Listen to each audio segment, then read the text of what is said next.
Hi, this is Dave from LosOlasPics.com. I'm at the Fort Lauderdale Brightline station, and there's a freight train going through. It's the middle of the night, it's about 1 o'clock in the morning. There's no Brightline trains running this late, but I just thought I'd come down and give you an update on what's happening with the Brightline service. I'm going to wait till this train goes through and pick it up again. All right. So I just thought I'd come down to the Brightline station here. It's the middle of the night. Give you a little bit of an update on what's going on with the Brightline train service. Their service begins this weekend to Miami from West Palm and Fort Lauderdale. Brightline is a privately owned passenger train service between West Palm Beach, Fort Lauderdale, and Miami. Now they've been running test trains between Fort Lauderdale and Miami. At first they were stopping just south of the bridge over the New River, which is about half mile down the track here. So the trains would run back and forth between West Palm and Fort Lauderdale with passengers, and then test trains would run back and forth between the other side of the railroad bridge in Miami. Then about maybe a week ago, maybe a little more than a week ago, they started running full schedule test trains from West Palm through Fort Lauderdale to Miami. So all the passengers would have to get off in Fort Lauderdale and trains would proceed to Miami empty, but they've been running a full schedule. All the trains are running all the way through. So I've got some footage I'll show you of train stopping in Fort Lauderdale and continuing on. Train service to Miami's full service starts on Saturday, May 19th, and Saturday and Sunday fares are just $3 one way from either West Palm or Fort Lauderdale. And there's going to be a big all-day party, I understand, in the Miami Central Station to kind of kick off the service. If those trains are selling out quick, so if you want to get in on the weekend $3 fare, you got to go right now and get on a train. Already, a lot of the trains are sold out. I'm going to be on the first train from Fort Lauderdale to Miami. It's like 7 o'clock in the morning, and I'll go down and I'll put a video up Saturday night on what the station is like now that it's going to be open. On another subject, there have been no new fatalities since April 8th. The last one was on April 8th. There was a suicide, and there haven't been any more, which is good because they've been running a full daytime schedule, all day trains running back and forth between Fort Lauderdale and Miami, and the fact that there haven't been any incidents at all between Fort Lauderdale and Miami is really excellent. That's really good news. All the problems with the people being on the tracks were right in the beginning when they first started running, mainly I think because people were not used to the speed that these trains go at.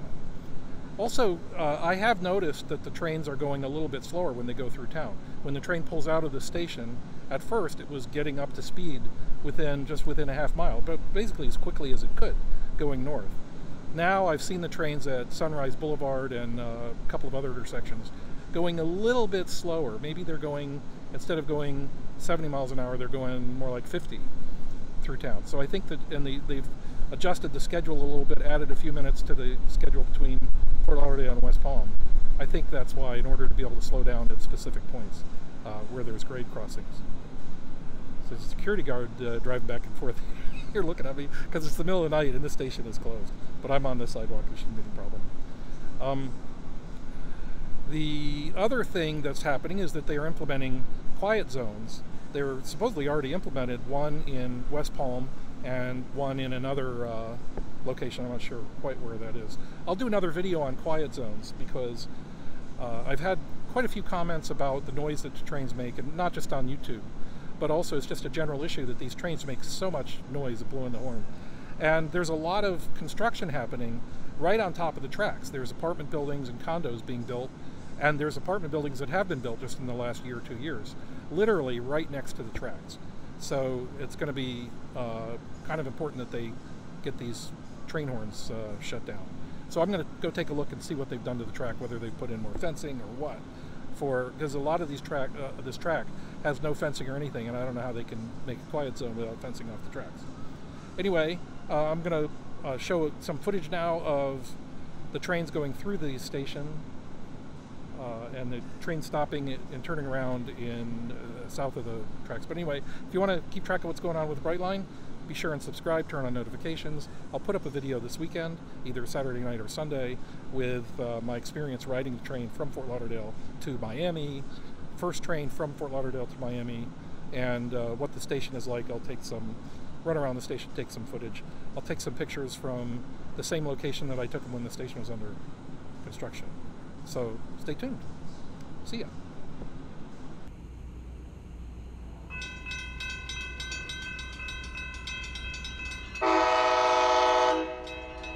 So this is one of the test trains that didn't cross the bridge. You can see the drawbridge is open behind the train, headed south for Miami.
And this is the southbound train headed out of the Fort Lauderdale station for Miami. No passengers.